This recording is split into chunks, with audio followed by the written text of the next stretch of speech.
안녕하세요. 싸이콜라 샘자입니다. 오늘은 콜라 중독에 대해서 얘기해 보려고 합니다. 톡 쏘는 달콤한 탄산의 청량감, 피자나 치킨같이 느끼한 음식을 먹을 때 빼놓을 수 없는 음료가 바로 콜라입니다. 그런데 이런 콜라를 매일 마시는 사람들이 있습니다. 인터넷에 제로콜라 중독이라고 검색해보면 실제로 많은 경험담을 볼 수 있는데요. 저도 대학교 때 친구들이랑 학생 식당에서 밥을 먹고 나오면 남자라면 식후엔 콜라지 하면서 꼭 한 캔씩 마시는 친구들이 있었습니다. 회사에서도 점심 먹고 담배 한 개 피피듯이 식후 콜라를 마시는 사람들이 꽤 많더라고요. 심지어 콜라를 마약처럼 드시기로 유명한 어떤 분은 냉장고 문을 열어보면 콜라캔만 가득 쌓여있는 신기한 광경도 볼 수 있었습니다. 그래서 알아보았습니다. 사람들은 왜 콜라에 중독되는 걸까요? 질문에 대한 대답을 찾으려면 먼저 중독이 어떻게 일어나는지 알아야 합니다.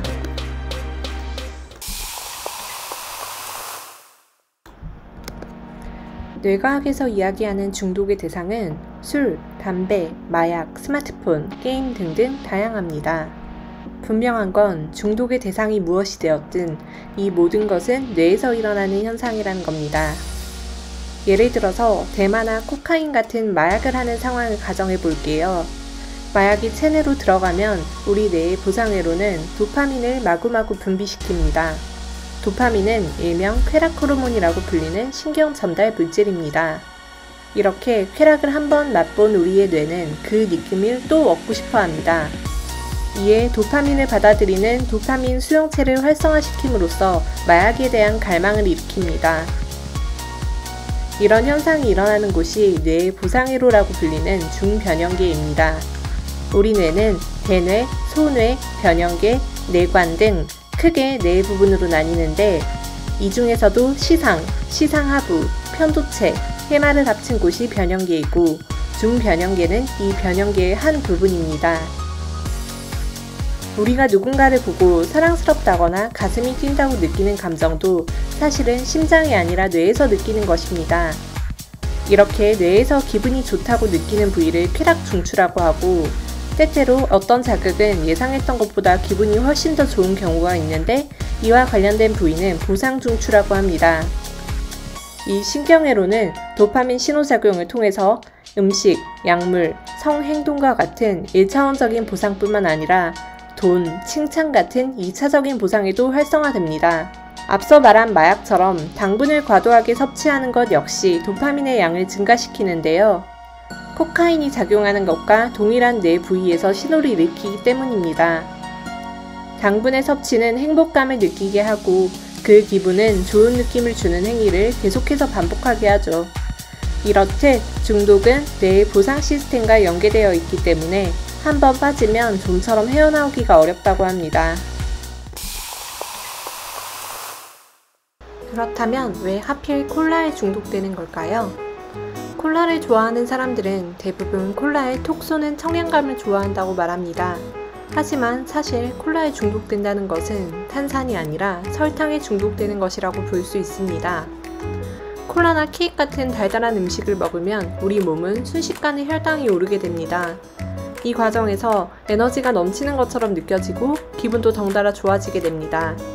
하지만 우리 몸은 이렇게 높아진 혈당을 다시 안정화시키기 위해 인슐린을 분비하고 이에 혈당은 다시 떨어지게 됩니다.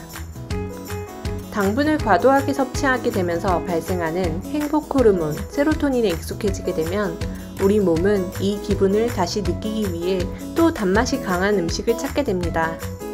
이것이 반복되어 스스로 콜라를 마시는 것을 제어할 수 없을 때 이를 중독이라고 말할 수 있습니다.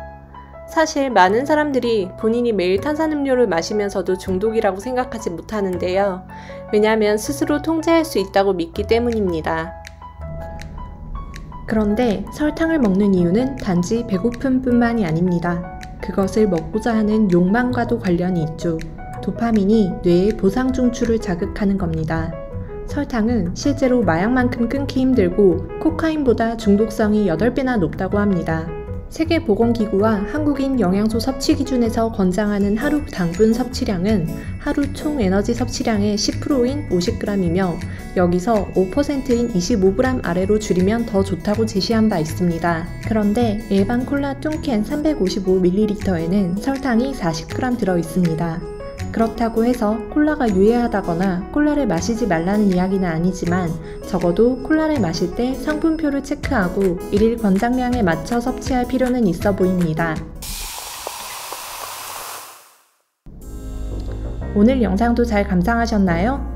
콜라에 중독된 사람에게 왜 콜라를 매일 마시냐고 물었을 때 어쩌다 계속 마시다 보니 그냥 습관이 되었다는 답변을 들을 수 있었는데요. 사실 단순 반복만으로는 습관을 만들지 못합니다. 중요한 건 무엇이 그것을 지속 가능하게 했는가 하는 점입니다. 바로 긍정적 감정이죠. 우리가 잠들기 전 유튜브를 켜는 것도 자극적인 사진, 영상이 도파민을 분비시키고 즐거움 혹은 만족이라는 감정으로 보상받기 때문입니다. 이를 응용해서 먹기 싫은 것이나 도무지 하기 싫은 일이 있을 때 어떻게 하면 이걸 기분 좋은 감정과 엮을 수 있을까 고민해보면 좋을 것 같아요. 사실 제가 요즘 스스로 연습하는 것 중 하나랍니다. 뇌에 지배받지 않고 뇌를 지배하는 것이지요. 이번 영상을 보고 설탕 중독에 대해 더 자세한 내용이 궁금하다면 넷플릭스 다큐멘터리 익스플레인 설탕 편을 보시기를 추천합니다. 과학 분식집이 과학 맛집이 될 때까지 사이콜라 드림.